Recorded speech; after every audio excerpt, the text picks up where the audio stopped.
is perhaps the most formal part of this entire day. Thank you so much for bearing with us. But again, good morning and welcome to each and every one of you. I met many folks yesterday, but my name is Claudia Marroquin. I'm the Dean of Admissions and Student Aid here at Bowdoin, and I'm also a proud member of the class of 2006. And as many of you know, I'm also very proud to still call home, well, it is Maine. I'm originally from Los Angeles, and I know there's many Californians in the room today. I am so excited to welcome you to Bowdoin today. Today is a day of celebration and exploration. And first, I'd like to really congratulate all of the students in the room. You have worked so hard to get to this point. And I know some of you are here knowing that Bowdoin is the place that you will be spending the next 4 years of your life at. Can I get a quick show of hands if that is the case for you? If you can just raise your hand. Wonderful. Look so forward to seeing you back here in August. And for those of you who did not raise your hand, I know that today is a day where you are taking the time to decide if Bowdoin might be the place where you will spend the next stage of your academic and personal journey. I encourage you to connect with some of those people who raised their hands and to understand why they made their decision already. But more than anything, I encourage you to take a deep breath, to have honest conversations throughout the day, and to have a little bit of fun while you're here too. As you sit here and look around you, you are surrounded by some pretty incredible humans. I'm thrilled and really excited at the thought of what so many of the students in this room will be able to do with their time here at Bowdoin. And on behalf of my entire staff, we are just so honored that you applied to Bowdoin, and we have had the chance to read your stories and get to know you a little bit. It's always our favorite day, I think, of the year when we get to check in folks and to see the faces come alive. Many of you submitted video responses, so we've gotten to see you. Sorry if we freak you out as we say your name, we tell you where you're from, and we're like, oh, I know exactly who you are. But again, this is what Bowdoin's about. It's about these personal connections. And again, we are humbled by the empathy, the aspirations, the accomplishments, and the humor that you shared in your applications. To the parents, the family members, and the caregivers, a huge congratulations to you as well. For some of you, I know this is a really scary moment as you think about sending your first child off to college or to a place that seems so far away. As you will hopefully see throughout the day, Bowdoin is a remarkable place that will nurture and challenge your child. As an alumna of the college, I've been at Bowdoin for some time. I was actually you in the spring of 2002.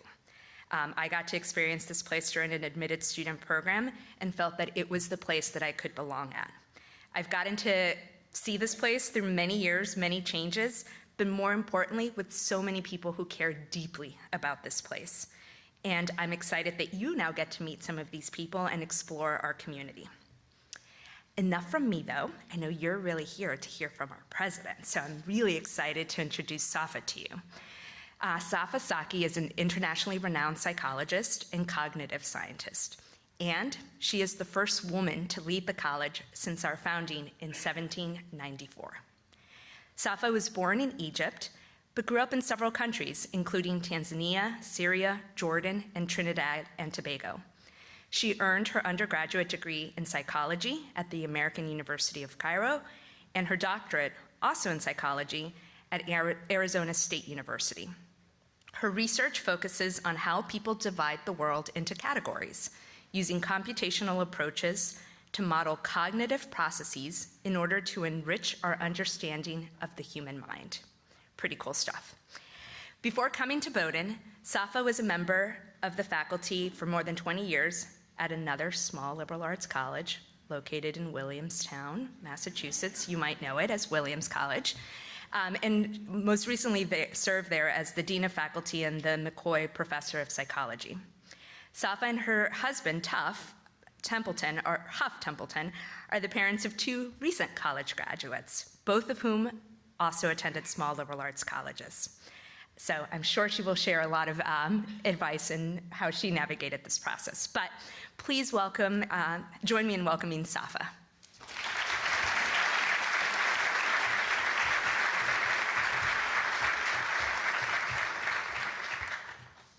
Thank you so much for the wonderful introduction, Claudia, and it's great to see so many of you here today. As you just heard, I was in your seat not that long ago, and to the parents, the loved ones, the families in the room, I know what it took to get here. I know the conversations, the late night debates, the lists, the hard work and the effort on your part.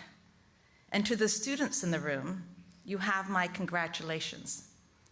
You've earned a place in this class not just because we know you can do exceptional work, but because we value your character, we value your intellect. We need your varied perspectives. We have thousands of qualified applicants every year, which gives us the privilege of admitting students who stand apart for their open-mindedness and for their intellectual energy, for their curiosity, and for their kindness. The students are really the part of Bowdoin I love the most. We hope what you get here is a preparation for a career, of course, and maybe even several if you're lucky. And importantly, for a life of purpose and meaning. This is what this is all about. In our liberal arts model, we invite our students to explore and engage with different disciplines and different interdisciplinary spaces. In essence, different ways of knowing about the world. Bodies of knowledge are strengthened when they're in conversation with each other. And these conversations are alive and well on our campus. I believe this is why liberal arts students graduate with such potential to impact the world. And with Bowdoin's commitment, unwavering commitment to the common good, Bowdoin students are poised to make a true difference, and our graduates certainly do.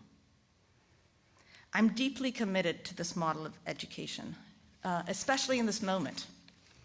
If you think about the various challenges that face us today and will face this next generation, a deeply divided society, racism and structural inequality, climate change, emerging technologies such as AI that are changing the way that we interact with each other and with society. These are huge issues. How will we address them? How will you address them? No single discipline has the answers. I know the answers will come from the many lenses of the liberal arts. Our amazing students are incredibly talented, and here they're introduced to great works of art, great texts, difficult problems, creativity in various forms, in performances, in exhibitions, on athletic fields, and in our labs. Our students are active creators of knowledge, and we take pride in that. As a longtime faculty member, I know the best ideas didn't always come from the front of the classroom. They often came from the conversations within. This is what happens when you have a faculty that is deeply devoted to the learning and development of students. I also know that learning doesn't just happen in the classroom, and I think it took me a while to really concede that point as a faculty member. It happens in all the spaces on this campus. It happens in dining halls, it happens on athletic fields, it happens in conversations that spill out into the hallways, it happens in dorm rooms late at night. This is a community of learners and a community of educators. This is one of the things I'm really proud about of Bowdoin. It's that so many of us here see ourselves as educators. From faculty members, where that's explicitly part of the job, to members of our staff who are actively nurturing, supporting, and challenging our students. All you have to do is walk into our dining halls. We talk a lot about our food. You'll have to get used to that. And when you walk in there, you get a sense of what our staff are capable of. The food is exceptional, and if you haven't tried it yet, you should. It's not just the food, though. It's more than that. If you just look closely, you'll see acknowledgments from the staff to the students, essentially people who know their names and get to know them as humans. So many of them greet them by name and ask how they're doing. The excellent food is not just about food, it's about community. It's about walking into the dining hall and seeing the conversations that are happening. And that's what I do when I'm having a bad day. I walk over to one of our dining halls and I just look around. I look at the students and the way that they're interacting with each other, and it makes me feel a little bit better. This is only my second year at Bowdoin. But having lived in that small town in Williamstown, Massachusetts for all those years, I have come to know that Bowdoin is an incredible college. I've known about the distinguished faculty. I know about the sort of uncanny ability to produce Fulbrights. We've just announced 3 Goldwater Scholarship winners. That's unheard of. But in the short time that I've been here, I've learned so much more about this institution. I think the biggest surprise for me was the student body, how incredibly kind and compassionate they are, how they take care of each other, and how that leads to a kind of intellectualism that I didn't intuit at first, that kindness allows people to explore ideas comfortably and in ways that are really productive. I've also learned that the enthusiasm of our alumni is remarkable. My inbox attests to that. So many alumni I've spoken to over the years, over the past couple of years, have talked about the ways in which the relationships that they've formed here have sustained them in their most difficult moments. So all of these things make this exceptional college. And on top of it, it's located in this place, in Maine. And I've come to know that some of the ethos of the college is intrinsic to the state of Maine. People here are kind and considerate and look out for each other. We benefit from a wonderfully supportive community where our neighbors in town fill our lecture halls, they serve as host families, they applaud our performers, they cheer on our athletes, and they welcome us as citizens of Brunswick, and we couldn't be more grateful. We all benefit from being here year-round in this place of extraordinary beauty on the amazing coast of Maine. Thank you.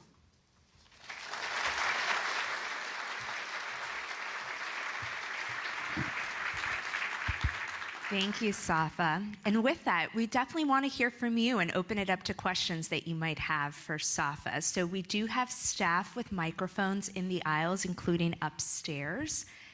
So raise your hand if there's a question that you might have. I will just interject. You'll notice that she said questions for Safa, but actually we'll both be taking questions.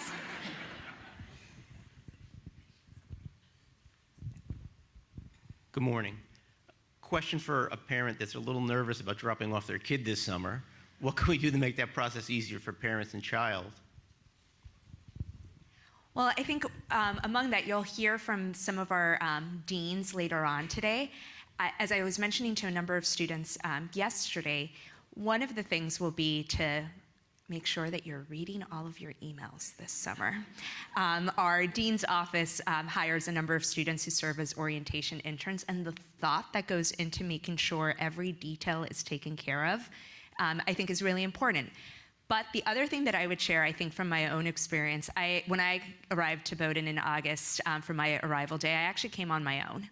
And again, there's the piece where, to be able to be dropped off by a parent is also to start to make sure that your child is the one starting to take ownership at that moment. There will be tears. There will be those moments of sadness and trepidation. But I think knowing that, for the parents in the room, is that your child has it. They're ready. And to make sure that at the moment when you're saying your goodbye, is to then head off wherever it is your next destination might be, and wait for your child to call you and reach out when they're ready. They will be calling you. There will be moments where you may have to remind them that you're around, because again, there will be all of those busy things that they will do. But I think more than anything, just the confidence that they are ready, and that they're going to be in good hands here. And I'll just say, from my perspective, I had two very different kids. One of them called a lot, the other one did not. And both of those are anxiety producing in a different way. Parents will understand. But the important thing is when you know they're happy, right? And they're not always going to be happy in college. But that's the part, like, you hold on, you know that will come. And I will say the whole myth of empty nest is it really just is a myth. It's a wonderful time.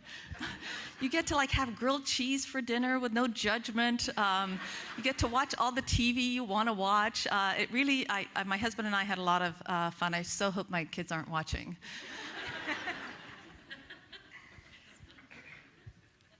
What else?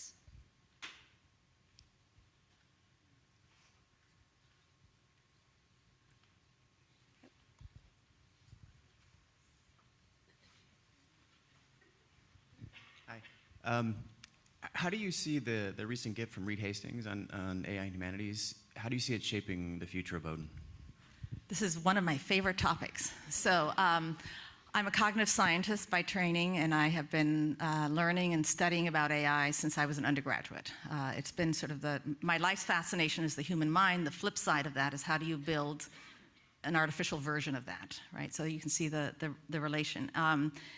And one of the things that's clear is that if you think about the questions that will emerge from AI, we're already seeing them.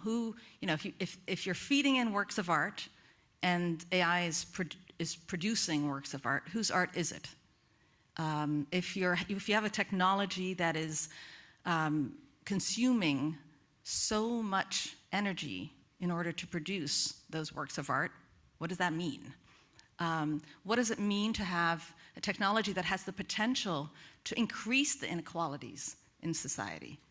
And certainly inequalities across societies, where large language models, for example, don't necessarily work for small languages, for languages of a small number of speakers. So as you face those challenges, how are we going to solve them? Those aren't computer science challenges, right? They're not going to be solved by computer science alone. They're going to be solved by humanists and social scientists and also natural scientists. And so the liberal arts is a wonderful approach to this. And I think that is the conversation I had with Reed Hastings that led to this gift, that essentially if we want to do this, we need to do it in a way that allows us to have the conversations on this campus that will potentially bend the trajectory of AI. So for students, that means that we're going to be hiring 10 new faculty members in a range of disciplines. We will have research money for faculty and for students to work on these issues and many others, I will say. And I think it will bring a conversation to this campus that as educators, we have a moral imperative to have. Great, so maybe we can do one more question.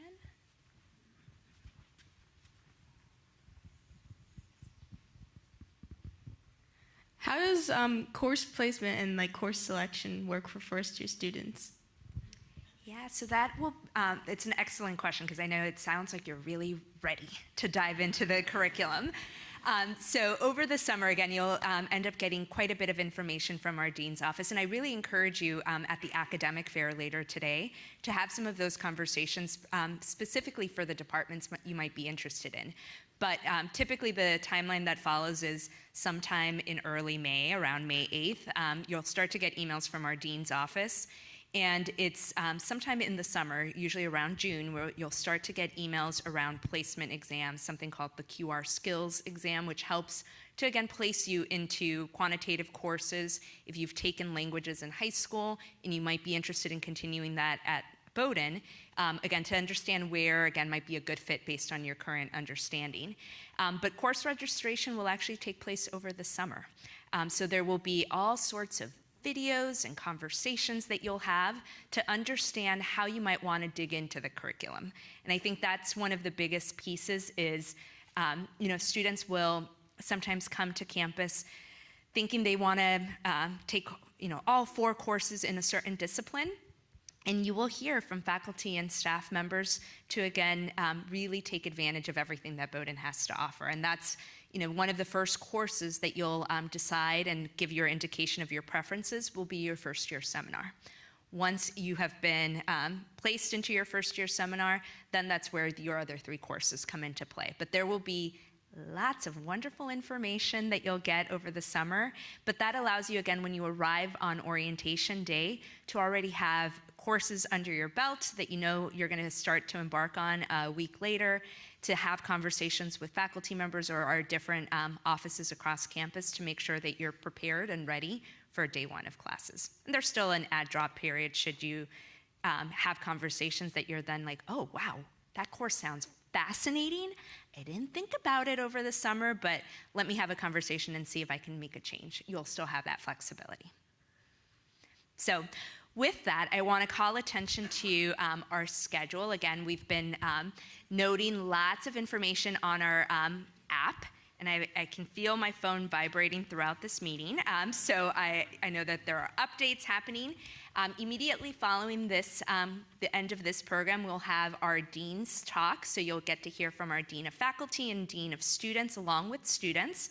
But again, if there are other programs that you would like to attend, please feel free to, again, shop around. Divide and conquer is always what I tell students and their families. But the other quick thing that I wanted to note is Hannah Card in the room? Oh, there you are. Happy belated birthday. I know it was your birthday yesterday. So yes, and I know there are actually several birthdays in April. I'm not going to get to all of them, but if you happen to see Oscar Smith around, his birthday will actually be on Sunday, so you can help him celebrate a little bit earlier. But with that, thank you so much again.